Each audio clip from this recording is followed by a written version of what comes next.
Well, yeah, thank you for attending our webinar on the U.S. elections and the extreme right. I'm Brad Galloway. I'm coordinator here at the Center on Hate, Bias, and Extremism, located at the Ontario Tech University in Oshawa.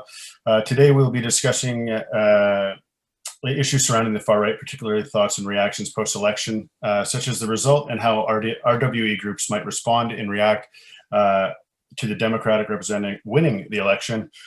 We will hear a short talk from each panelist and then move on to Q&A, followed by audience questions. Good afternoon, everybody. Thanks so much for joining us today. My name is Tanner Mirrlees, and I'm an associate professor here at Ontario Tech University and a member of the steering committee for the Center on Hate, Bias, and Extremism. Really happy that you joined us today. I just wanted to sort of briefly introduce the center, to note that the center probes the ways in which hate, bias, and extremism challenge the values of inclusion and equity along lines of race, ethnicity, religion, gender, sexual orientation, disability, and other relevant status characteristics, both singly and interactively. And research by participants in today's webinar certainly reflect those and related concerns. Dr. Barbara Perry, head of the center, had planned to be here for the duration of today's event. But this morning, Barb was called to a meeting with our country's Prime Minister, Justin Trudeau, to discuss strategies for dismantling right-wing extremist groups in Canada. So congrats to you, Barb, and it's great to see the research connecting at the highest levels of governmental authority and decision-making. So to everyone on behalf of Dr. Perry and the CHBE, I want to thank you for joining us today for what looks to be a very provocative set of discussions on the far and radical right in the age of perhaps soon post-Trump. All righty, thanks very much, Tanner. So I guess right now I'd like to just quickly introduce who our panelists are going to be today. From American University, Cynthia Miller-Idriss, who directs the Polarization and Extremism Research and Innovation Lab in the Center for University Excellence at the American University in Washington, D.C., where she is also a professor in the School of Public Affairs and the School of Education. Dr. Miller-Idriss is a director of strategy and partnerships at the UK-based Center of Analysis on the Radical Right and serves on the International Advisory Board of the Center for Research on Extremism in Oslo, Norway. She has testified before U.S. Congress and has briefed the UN Security Council's Counterterrorism Committee on White Supremacist Extremism and White Nationalist Terrorism, and frequently serves as a keynote speaker and expert panelist on trends in white supremacist extremism. A globally recognized expert on far-right youth, Dr. Miller-Idriss's recent book, Hate in the Homeland, the New Global Far Right, published in October 2020 by Princeton University Press. In addition to her academic work, Miller-Idriss writes frequently for mainstream audiences and is a regular political commentator for television and radio media outlets worldwide. Next, we have Jacob Davey, who is a senior research manager with the Institute for Strategic Dialogue, where he leads research on the extreme right wing and hate groups. His work focuses on mapping extreme right-wing mobilization globally, the development of new software for tracking hate speech online, and the intersection of hate and disinformation. His recent research outputs have looked at how extreme right-wing movements connect across borders, the mainstreaming of extremist ideology and conspiracy theories, disinformation campaigns, and de-radicalization work. Jacob regularly advises senior policymakers and delivers lectures on extreme right ideology and has provided expert testimony to UK Home Affairs Select Committee. Jacob's research has been featured in a range of publications, outlets, such as the BBC, The Guardian, The Times, The New York Times, LPA, Sky News, CNN, and The Hill. Jacob is a fellow of the Center for Analysis of the Radical Right. And lastly, Ben, I didn't have a full, extensive bio for you, so can I hand it over to you to just let people know who you are and what you're working on?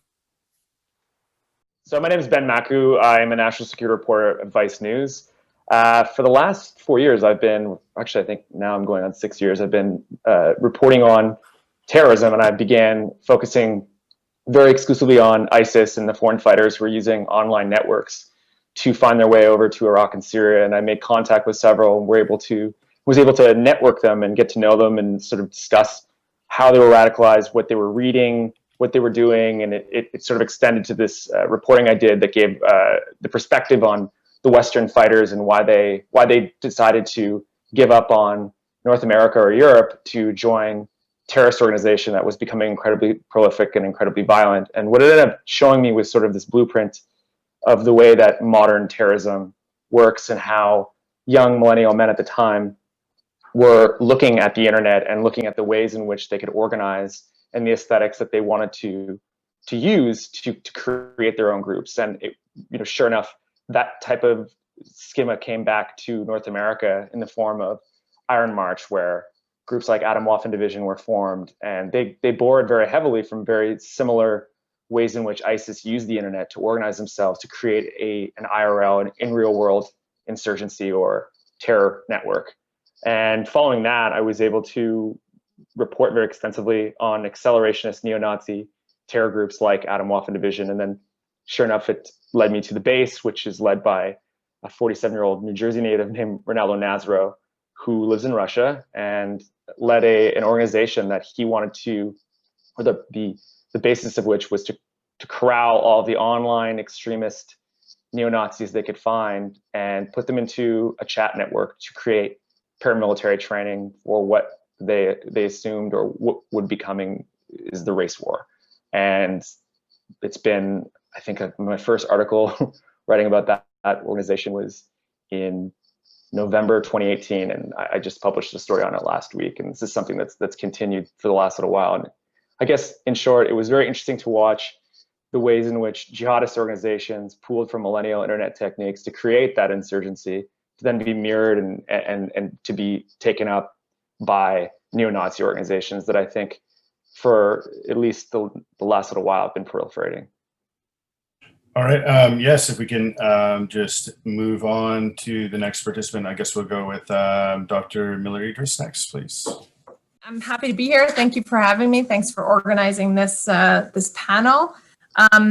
I think my way into this area of expertise comes via Germany, where I was a traditional sort of cultural studies scholar looking at resurgent far-right extremism and schools' responses to it in vocational schools, focusing in particular on construction trades, where there's a relatively high participation or high at-risk participation in the far-right, neo-Nazism at the time. So I was doing that for really 20 years. I wrote 2 books there. And I think the thing that's important to understand about what happened in the last 4 years in a way is captured in the title of my last book, which when it was a grant proposal, it was called The Extreme Goes Mainstream ? And then by the time it went off to the editor in 2016, it was The Extreme Gone Mainstream ? And just before it went to press, in 2016, the editor kind of wrote and said, I think we can lose the question mark. So it became The Extreme Gone Mainstream. And then eventually people said, you should add an exclamation point. So I actually wrote an essay called, How My Book Lost Its Question Mark, which is about what happens when you're studying something, and the phenomenon actually happens while you're studying it. So I turned that book in sort of 2 months before Charlottesville happened. I think kind of so it captures that the mainstreaming and normalization of far-right extremism that was happening within youth culture in particular, and then spent the last 3 years really looking at the move from the mainstreaming and normalization of that into the mobilization to violence, and how that mobilization to violence happens in kind of new gateways, or how new gateways and spaces and places play a role in exposing young people to things that help normalize violence and that also help to introduce new ways of learning about extremist ideas, ideologies, but also ways that build into their normal lifestyles, I guess, is the way I would describe it. So the other thing I think that I want to say about the US context is, and so that's talked about in my most recent book, the Hate in the Homeland book, and I'm happy to answer questions about that or talk about that. But I think the thing to understand about Trump, about a possible post-Trump era, if that's what we're in or entering, is that the exponential growth in hate group membership and the number of hate groups in the U.S. started before Trump. It was a reaction to the election of President Obama, the first African-American president. I mean, there have always been hate groups, but the real exponential growth happened in 2008, 2009, 2010. And so I think understanding that rise in hate groups, then the normalization and the mainstreaming, then the mobilization to violence that we saw kind of in Pittsburgh, El Paso, Christchurch.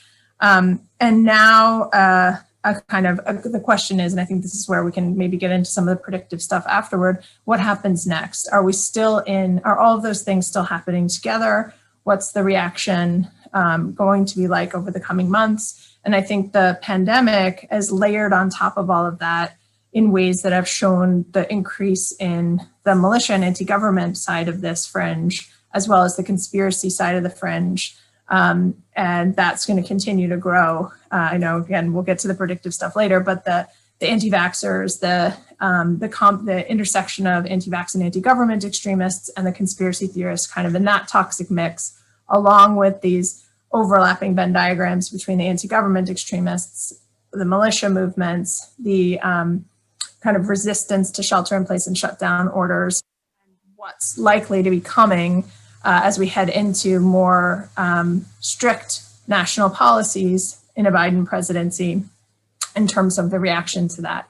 So I think I'll stop there. I want to talk, when we come back into the discussion a little bit more about how radicalization happens and the changes and how and where radicalization happens. But I think it probably makes sense to hand off the floor to Jacob and then we can come back around. Good afternoon, everyone. My name's Jacob, and I spend most of my day looking at neo-fascist and white supremacist shitpost online, which, depending on where you're coming from, is a slightly concerning preoccupation or something which is very interesting. And this is something which I've been doing for the past 5 years at ISD. We're a think tank based in London who looks at extremist groups globally across a range of different contexts and ideologies. But my role there specifically looks at hate groups and the extreme right. And so for the five past years, my work has essentially been situated in what Cynthia, I think, very clearly just described, which is this global surge of extremist and extreme right-wing activity. Certainly a lot of this is focused on the US, but I think it's important to understand that this isn't just a US-based phenomenon. This is something which is taking place throughout the world. And through my work, I'm lucky enough to work with Barb's team looking at this in Canada. We also work looking at the same phenomenon in New Zealand, in Australia, across Western Europe, in the United Kingdom and the US. And I guess, maybe what I can do is sort of spell out some of the trends which we've seen to get us to the here and now before we go into the future stuff. Really very much as Cynthia nodded to as well, we've seen this global mainstreaming of extreme right-wing ideology and far-right ideology, and this increased interplay between extremist groups and the political mainstream. Similarly, we've seen this phenomenon become more transnational, where you might have had groups a few decades ago which were perhaps slightly more nativist and internal looking. You now have this extreme right-wing ideology framed as a global us versus them struggle, a global struggle for European culture or the white race. And alongside this more cohesive worldview, what we've seen over the past 5 years is an increasingly violent movement as well. And you've seen terrorist attacks committed by the extreme right wing surge 320% globally. I think perhaps most starkly drawn out in the series of attacks committed by accelerationist white supremacists throughout 2019. And these are some of the three key trends which we've been charting through our work, which takes place through online monitoring, both through the sort of mass analysis of social media data coming off platforms such as Facebook and Twitter, and also what we would call ethnographic monitoring in more closed and fringe fora, where you might expect more extremist movements to gather and to coalesce. And so those are really some of the three key strands: mainstreaming, transnationalization, and increased violence. And what has 2019 looked like? And I think the trends which I'll speak to here ring just as true for the other contexts I work in as in the US. I think it will be come as unsurprising to most of you that two key global events, COVID pandemic and the global protest movement against racial inequality, acted as spark points, as lightning rods for extreme right-wing activity, both online and offline. This played out in the US as it did in Europe. And on the one hand, this resulted in increased mobilization of racism and hatred towards people of color. But similarly, both of these phenomena related to what I would see as one of the key trends for 2020 and 2019, and what will hopefully set us up for our predictive discussion, is the increased centrality of conspiracy theories to the extreme right-wing worldview. For our work at ISD and through my work on the election in particular, what we've been looking at is the interplay between hate and disinformation. And conspiracy theories are really the glue which joins these groups together. Now, that's not to say that every single person who's a conspiracy theorist is involved in the extreme right wing. Anti-vaxxers are not. Not all people from QAnon necessarily white supremacists, but it does represent a nexus which brings these groups together. I think what we've seen in the past few weeks is also the waging of a massive disinformation campaign from some of the most central political offices in the United States, this election fraud. And that disinformation, I think, helps activate this conspiracy theories and helps activate this conspiracy theorist community, which we've seen growing, maturing, if you like, over the past few years. And I really think that itself creates a very febrile environment for a whole range of possibilities going forward. I'm not necessarily in the fortune-telling business, but I know we want to get a bit predictive here. But I just thought that maybe if I lay that in terms of from where I'm coming, I think that growth, proliferation of and activation of conspiracy theorists and conspiracy theories is probably quite an important trend, which takes us up to the here and now. And so with that, I guess I'll stop so we can see where that goes, or where people think that will go. All right, Tanner? Sure, thanks a bunch. Moving on to perhaps more of a predictive analytical mode, I sort of prepared a brief 5 to 6 minute sort of little overview that I imagine the participants and contributors in today's discussion will agree with, disagree with, or present something in between. Trump lost the 2020 election, but my wager is that the institutions, ideologies, groups, movements, pundits, and people that supported Trump's presidency will likely endure in the Biden era. Even if Trump takes off to Mar-a-Lago this Christmas and never returns, Trumpism, by that I mean right-wing authoritarian nationalist populism, as a political ideology that motivates and moves the hearts and minds of many people, both at the center of conservative politics and at its fringes, will still exist. This will exist not only within the hearts and minds of the right's radical fringe, but also within mainstream Republican and conservative politics and people as well. I think that there will be fewer white nationalist terrorist attacks and hate crimes in the Biden era, but individuals, as well as organized and disorganized groups of them, will from the top to the middle to the bottom of the social hierarchy persist with and augment Trump's style of authoritarian nationalist politics. So in the post-Trump era, once we get there in a few months, I hope, we should, as researchers and socially engaged scholars, be alert to the following sources, these sources of far-right renewal and resurgence. First of all, the wealthy white right. Trump's mostly white male cabinet of 17 millionaires, 2 centimillionaires, and 1 billionaire may continue to support and fund Trumpist-type politics and rhetorics.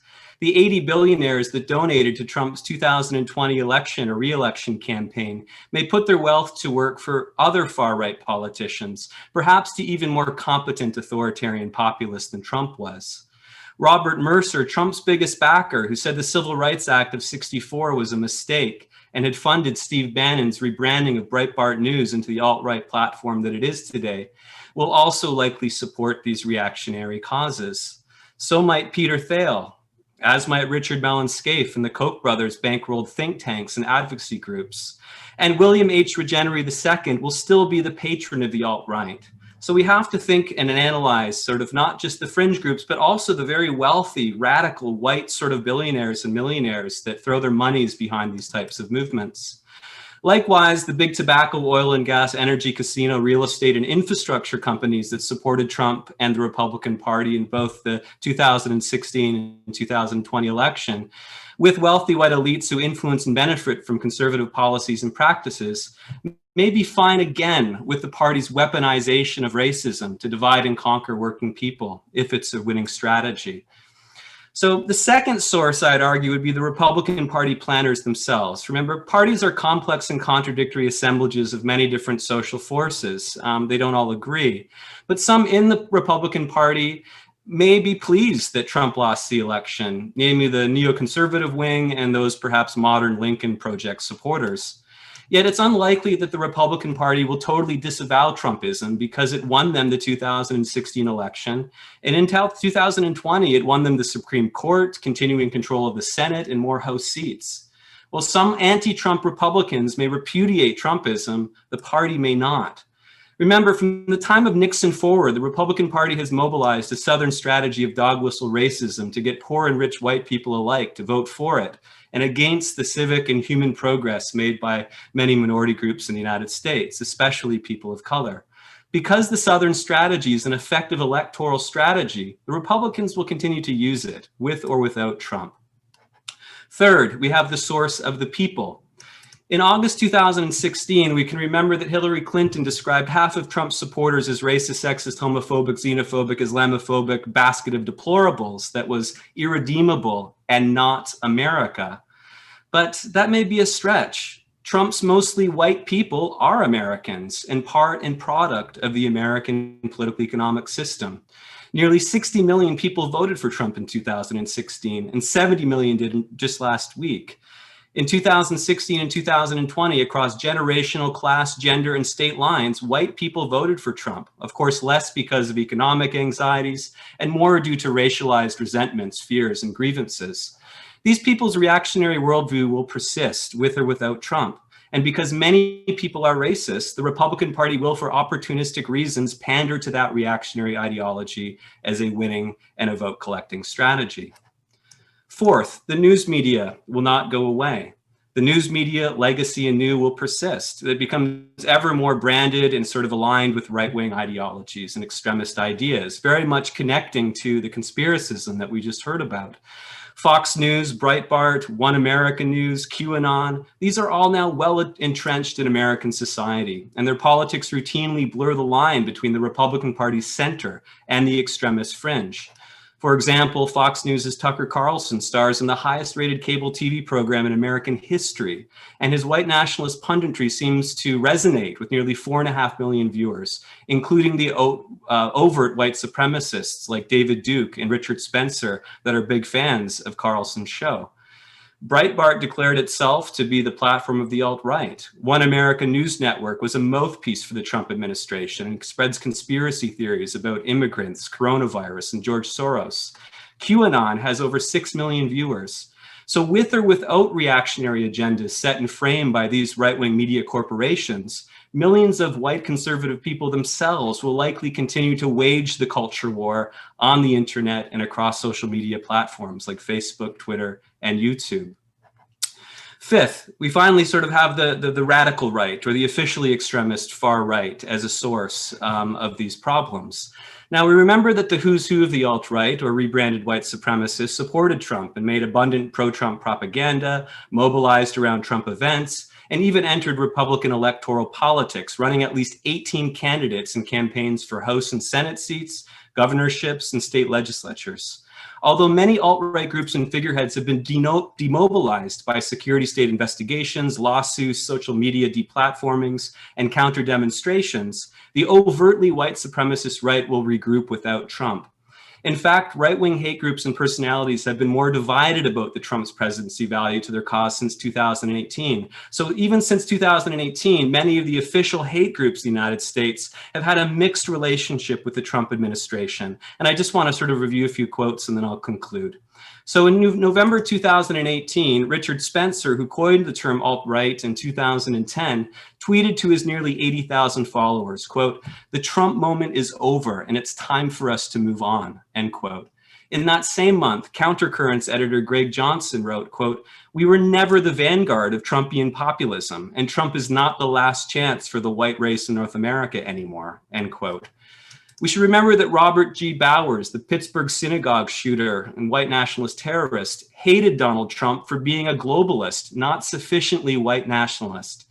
In a 2019 CNN interview, Richard Spencer described Trump as a con man who had manipulated the alt-right and taken people away from the energies that he felt were better put to building a white nationalist ethno-state. Spencer wrote, quote, he gives us nothing outside of racist tweets. In that same year, the Groyper Army, led by Nick Fuentes, heckled Trump at California events for not putting white America first. We also have the Daily Stormer's neo-Nazi troll and publisher Andrew Anglin bemoaning how Trump had, quote, pushed a big money corporatist, homosexualist, globalist, liberal agenda, end quote. Patrick Casey, leader of American Identity, rebranded from Identity Europa, described how Trump had, quote, racked up some achievements, but displayed a lack of progress on key white nationalist interests, such as stopping non-white immigration to America. So the alt-right's reaction to Trump now losing the election has also been quite mixed. Richard Spencer basically says goodbye and good riddance, while others are parroting the election with stolen line, perhaps to build an audience for their crummy websites and social media channels. So in the near future, I think there may be some new incidents of white nationalist violence and terror, but the movement may as a whole shift from its dream of waging a war of maneuver for state power to engaging again in a war of position on the internet and elsewhere, wielding its ideological battle axe against moderate Republicans, progressive Democrats, and of course the rising democratic socialist left. So what's to come? Under a Biden presidency, the Democratic Party will likely try to rebuild the progressive neoliberal consensus that precipitated Trump, relaunching what Nancy Fraser aptly described as a fusion of a meritocratic politic of recognition, inclusivity, and multicultural diversity with a continuing plutocratic economic program. The Republican Party, in turn, may try to ride Trump's brand of reactionary neoliberalism into the near future, which, as Leo Panitch and Sam Ginnon argue, fuses nativism, sexism, homophobia, racism, and xenophobia with a celebration of old sort of wealth, private property, and rags to riches ideologies. Whether progressive or reactionary, neoliberal parties, politicians, and policies may not be able to solve the social problems stemming from the material conditions that created the now decade-long economic and more recent political crisis of the United States. So I think some sort of the great sort of hope for the future may not only sort of be in a Biden presidency, but in the significant social movements that have been building sort of in response to the sort of nightmare of the past 4 years of Trump, and that are pushing to understand and change the world for the better. In the absence of those being taken seriously by sort of what you could call establishment Democrats, I think the Democrats may suffer a similar fate as they did in 2016. There's my prediction. Thank you. Thanks very much, Tanner, and everybody else for your important little micro lectures there. I'd like to move on now to a sort of specific Q&A area that we've prepared here. And basically what I'll do is I'll go through the questions, and if we could just get a short answer from each participant, that'd be great. So first one is seemingly the right-wing extremist violence has not increased post-election, which we're, I think, all happy about right at this moment, that you know, that there hasn't been a significant increase of this at present. But is it too soon to judge what might happen relative to violence? Yeah, maybe I'll come in. I think it is absolutely too soon to judge. But this has been a very tricky line. I'm not sure about other panelists, but I've had lots of people asking me this in the run up to the election, and I didn't want to let my worst fears be publicly aired in the same way I didn't want my best hopes to be publicly aired, because I think this is still a very tricky situation we find ourselves in, and to focus too much on some possibilities potentially act as a megaphone, or may help these groups in their own messaging. I mean, having said that, if we think about violence, I think there's probably a couple of questions to start to unpick. Is from who? Because the extreme right isn't, a cohesive movement. There are sub-factions, there are sub-ideologies, there are points of tension within, or more broadly, the far-right ecosystem. And I guess also there's the when, like immediately or going forward. I mean, I think Tanner did quite a, it was very good to hear his sort of unpicking about particularly the extreme right and white supremacists and the way they've started to distance themselves from mainstream politics. Now, my prediction there is that is a trend which will continue. There will not be, attempts to influence or engage with mainstream politics going forward. This will be, completely and utterly separated. And I think that itself is risky, because if you recognize in and of itself that you can have no recourse for your goals through engagement with politics, then violence becomes one of the key points for recourse. And I think if we've seen, as Cynthia pointed to as well, over the past sort of 3 years, this increase in accelerationist violent worldview, which prioritizes terrorism as a means of achieving your goals, then I think that still maintains a real risk. On the other hand, though, then you have the anti-government militia movement, which I think is slightly distinct, although there are nexus points more broadly with this white supremacist movement, and there is obviously crossover in these Venn diagrams, which has a history of violence and has a history of engaging in political violence. Now, my feeling there is this broader anti-government movement is the place where we're seeing this broader conspiracy theory around the eligibility. Sorry, bit of a late evening for me. How eligible the vote is, and I worry about that. And not to say something's going to happen tomorrow or something's going to happen next week, but again, this centralized disinformation campaign, which we've really been seeing pushed for the past week and past year even, and will continue to see, I think, again, helps sow the seeds for a feeble environment which can enable violence and can help encourage violence, and similarly helps sow complete and utter distrust in whatever government is to come. So I think that those are kind of two sub areas to look out for and to probably be concerned about.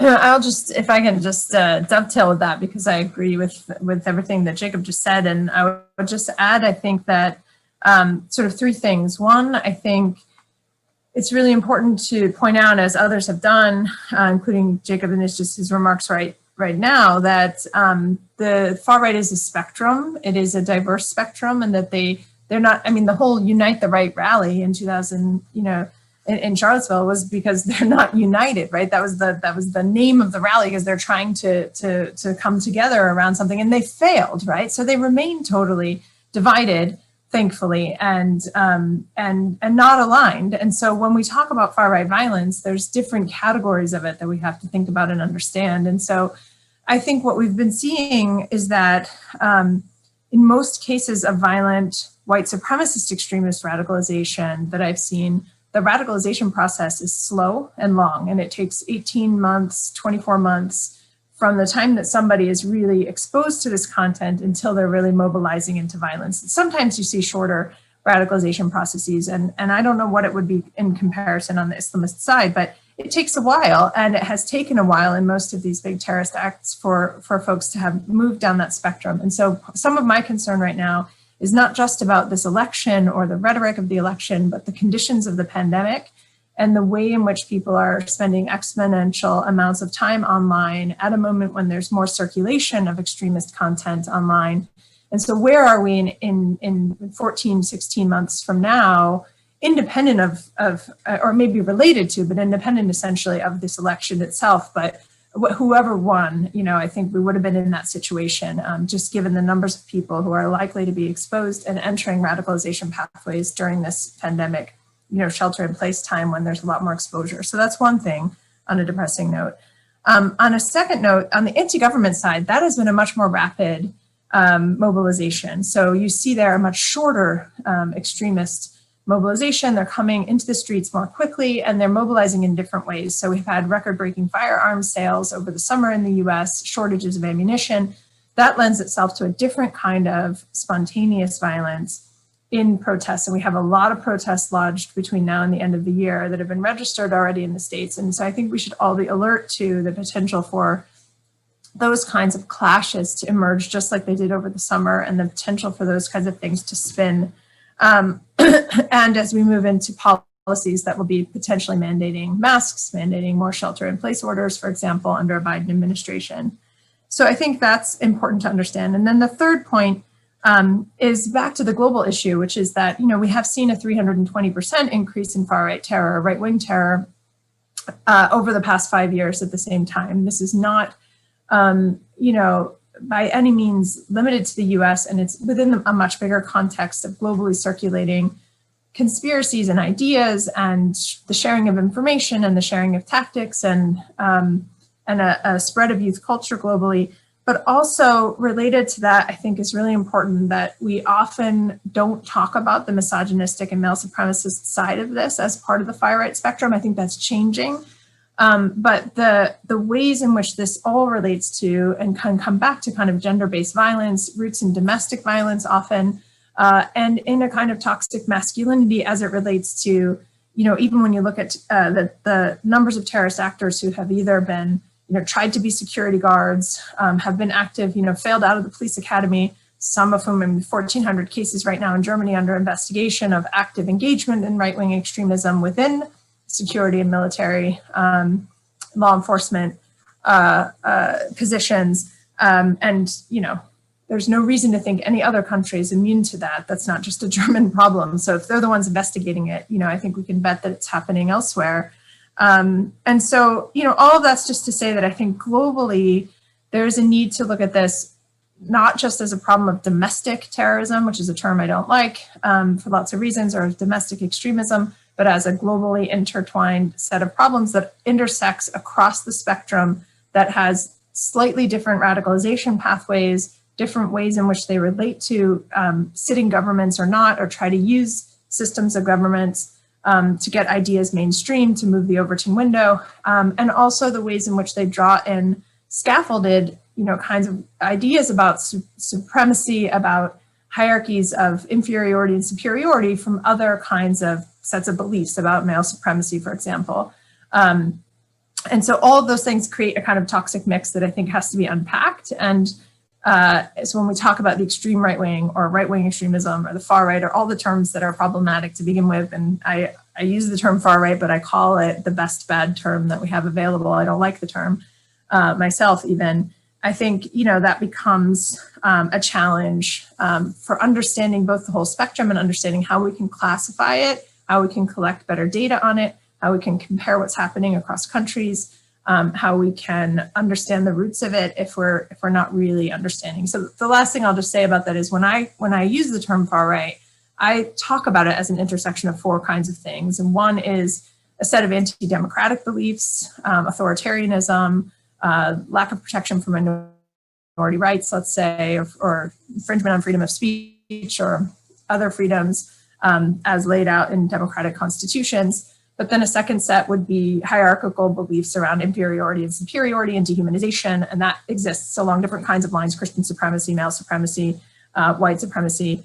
And then the accelerationist kind of fantasies, conspirational violence as it relates to a belief in a mythical past and a utopian future. And finally, the kind of the extreme use of violence on the terrorist fringe as not just as a means to an end, but as a kind of desirable outcome, even in and of itself in some cases. So, it's a cluster of things that all go together. And I know we promised short answers, so I'll stop talking there. But I think it's just important to kind of show that the global nature of it, the spectrum is not very clean, and that we have to understand the connections with gender and gender-based violence as well. I could add something quickly on this.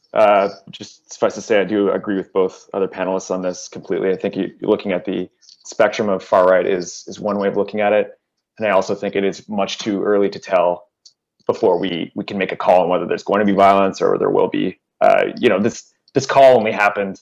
The presidential election was only decided really on Saturday morning, and it's now Monday afternoon. So we have a lot of time, especially in reporting years. That's a lifetime.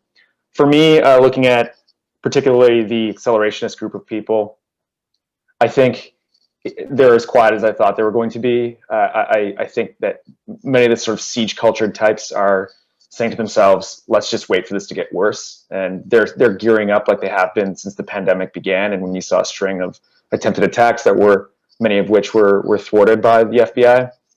I also believe that a lot of this has to do, and it really does depend on, and I hate to sort of put the ball back in his court, but I truly believe that the fact that the President of the United States has not conceded this election and creates really the atmosphere for doubt, and it also sows up all the other far-right extremist entities that we could see engaging in violence or taking to the streets. Because I really think in order for a lot of the the bad things to have happened that did happen in the last 3 months or so, a lot of it had to do with flashpoints at protests, and that includes both neo-Nazi accelerationist organizations that are much more akin to a terrorist organization, to militia types, to Boogaloo Boys, to just 17-year-olds with AR-15s who go to a protest to be security. So I think as long as that question of the legitimacy of this election continues, you could see more and more potential for wider street protests, which I think in turn, I mean, if the short-term history that we just witnessed tells us anything, that there is a potential for bad things to happen. And I think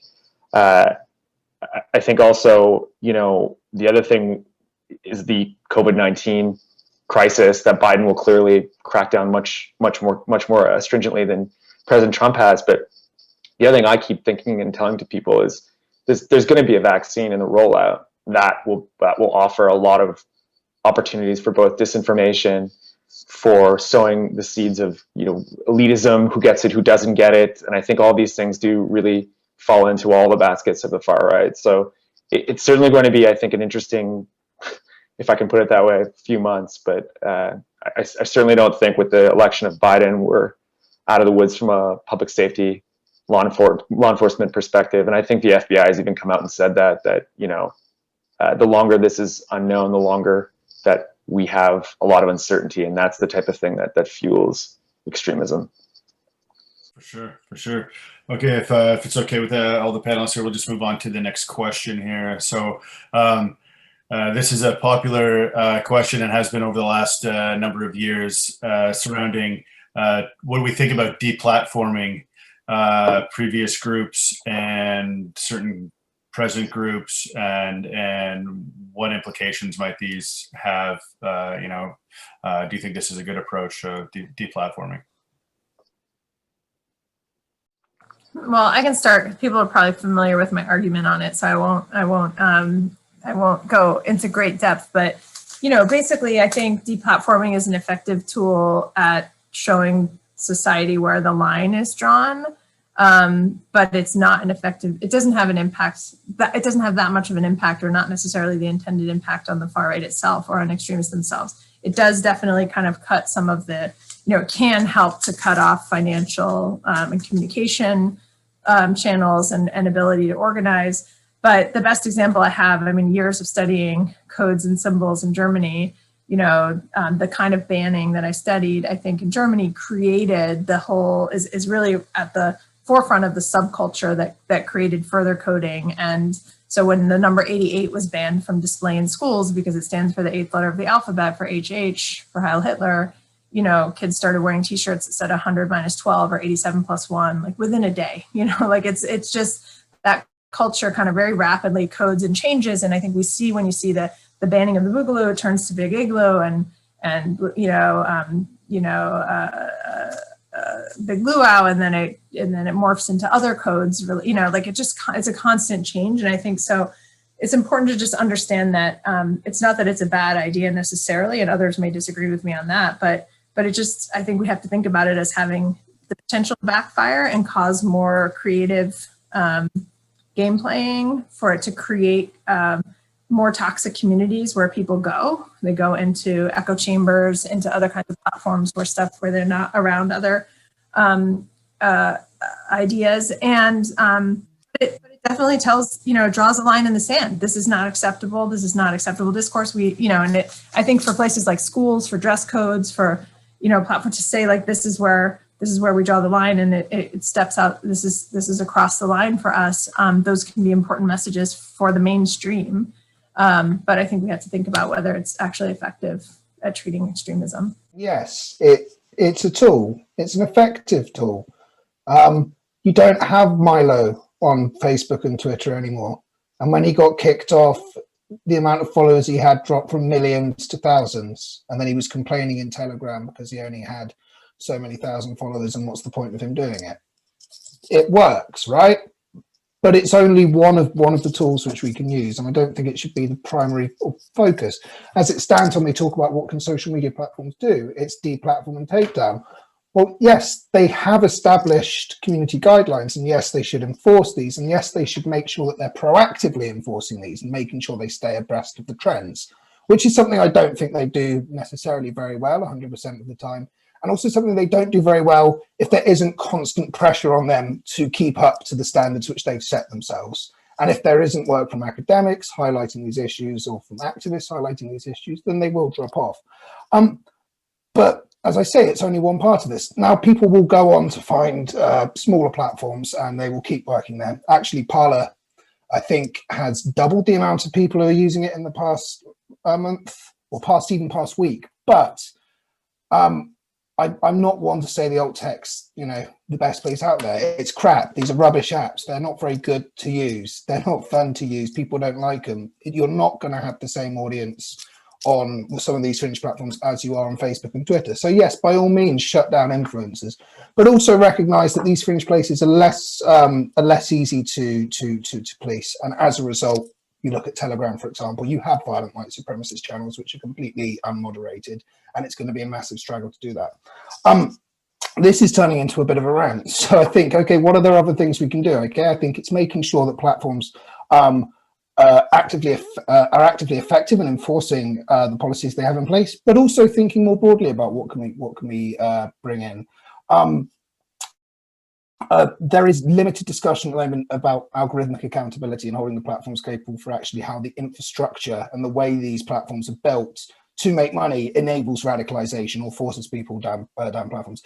One of the best research techniques I can use if I'm trying to discover a new ecosystem on Facebook is by using Facebook's recommendation algorithm. It is still an incredibly effective tool at pointing me, a researcher, towards other extremist places where I need to be looking. That should tell you something, right? And if we're just talking about the groups which are there rather than the infrastructure which backs it up, then we're just going to keep going around in circles. I agree with Cynthia and Jacob.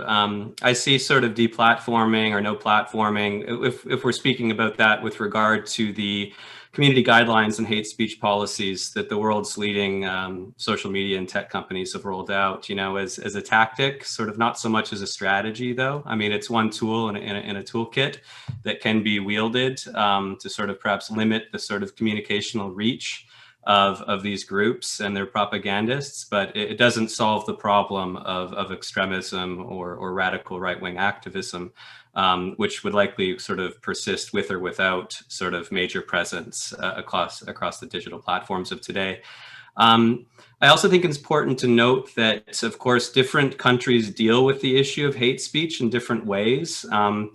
And, given the US is home to the sort of largest social media platforms on the planet, it's very much exporting or universalizing a very particular way of dealing with the problem of hate speech in society.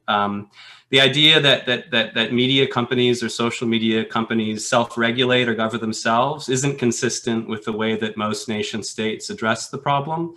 And so as these companies internationalize and crisscross borders with their operations, mobilizing billions of users, they're very much carrying with them a certain way to deal with this problem. Now, in Canada and Germany, across Europe, there's of course, hate speech law and regulation that's enforceable, not just by companies, but essentially by law enforcement agencies, by the state, or sort of by communications sort of in media regulation agencies. But that conversation seems less popular.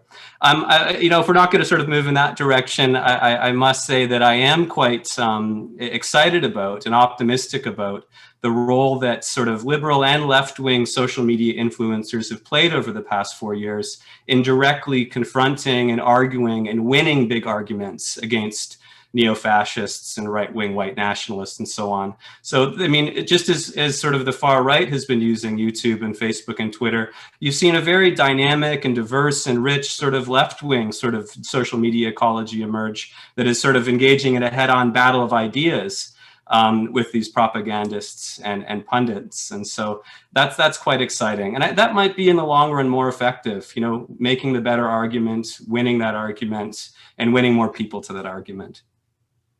So yeah, the next question is sort of a two-part. Will the change in power lead to actual real change? And I'd like to get everyone's predictions on what's going to happen between now and January specifically. I know there's a longer lens that we can think about, but just between now and January, I think it's a pretty elemental time right now. So yeah, if Ben, you want to go first, if you've got to check out. Between now and January is going to be a very telling point, I think, in American history to see what President Trump will do, if he will concede the election and allow for a very peaceful transference of power. I think that's been something that's been on the minds of a lot of people probably 2 years ago, even beginning then when Michael Cohen mentioned it as a potential serious problem. And I think it's gonna dictate what extremists do. I think when you're looking at a Biden administration, I believe it might even actually be in their platform that is something they're looking to go after is white supremacy. I think it could be a very easy policy win for them if they go after if they empower the FBI to go after the right people. At the same time, the FBI has been incredibly successful in the last little while going after white supremacist, white nationalist terror suspects, and I think that's going to continue. But at the same time, you might see the same handcuffing that the Obama administration was under when you had, at that time, DHS had a real problem with being able to designate far right-wing extremism as an issue in terms of empowering law enforcement to go after. And it did, in fact, lead to some of the problems we saw when Trump came to power and emboldened some of these groups. So I think, in the very near term, it really is going to depend on what President Trump does and what socially we see happen. Because I do think if there's more strings of massive protests and some of the friction that we saw in the summer, you will see a lot of problems. And then after that, I think will Joe Biden be able to and have the power to go after some of these groups and really make it a national policy? I'll just follow up on that to say, the two things I think worth really paying attention to. One, of course, is the potential for violence, both the kind of spontaneous violence that I talked about earlier and the potential for more planned violence happening, both because of the uncertainty around the election and because of the already 8 months into a pandemic with the astronomical amounts of time spent online and higher circulation of propaganda and disinformation and misinformation as ISD and others have documented really nicely. So the rise in the conspiracy theories in particular around both around QAnon and the vaccine. I think as we get to vaccine distribution and the military's potential role in vaccine distribution, I think a lot of that is going to play into the public's reaction, as well as the likelihood of a mask mandate and some other kinds of policies that will come down from the Biden administration. So the other thing I think is really important to point out about the plans that will probably become clearer, I do think the Biden administration will take up white supremacy and white supremacist extremism. And I think in the coming weeks, we will start to see what those plans look like and whether that includes a foreign terrorist organization designation and whether that includes a domestic terrorism statute, I think are the two things to really look out for. And there are a lot of policy position statements already being issued by different groups in terms of who might oppose it or not on the basis of civil rights. What does it mean to give more tools into the hands of law enforcement? What kind of civilian oversight should there be given what happened under the Obama administration, let's say with the rights of Muslims and the ways in which some of those tools have been wielded in the past. And so I think that we should be watching carefully and be thinking as experts about how we can weigh in and make sure that this doesn't become, first of all, very myopic or parochial in a US sense, that it's connected to international global conversations about this through the UN and through partner countries and allies, but also that that there be a broad scale effort to really think things through so that some of those same mistakes are not replicated in how we designate and give the right kinds of tools to law enforcement to track and prosecute this while maintaining the rights of citizens. I mean, I just agree with both of those things which are being said. I'm not sure how much I'm going to really add to this. But to reiterate what Cynthia says, I think there will be opportunities for more effective, more fruitful policy advocacy around these issue areas. I think that we will have a more friendly administration willing to start to address the surge of this issue. Again, I will reiterate my point around fortune telling. I really don't know what's going to happen tomorrow, and it makes me uncomfortable in these difficult situations to be put on the spot. But the next 3 months are going to be essential, and really, it's up in the air. I think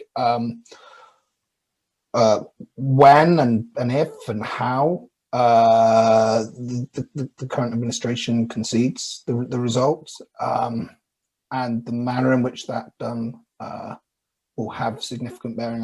I think if we look more broadly at the prospects going into next year as well, sort of an interesting trend in anti-government militia groups was sort of the mass proliferation under the Obama administration. Now, the question is there is whether or not that was to do with Obama's race or because it's the Democrat Party, but I think we can probably expect to see some of that over the next few years as well. Just to add to that, I think again that a lot of the sort of the intellectual sort of leaders of the white nationalist alt-right, if you'll call them that, I don't think that they are advocating for violence or would be supportive of their movement doing that at this juncture. I think they'd see that as completely counterproductive to the bigger movement that they want to build post-Trump.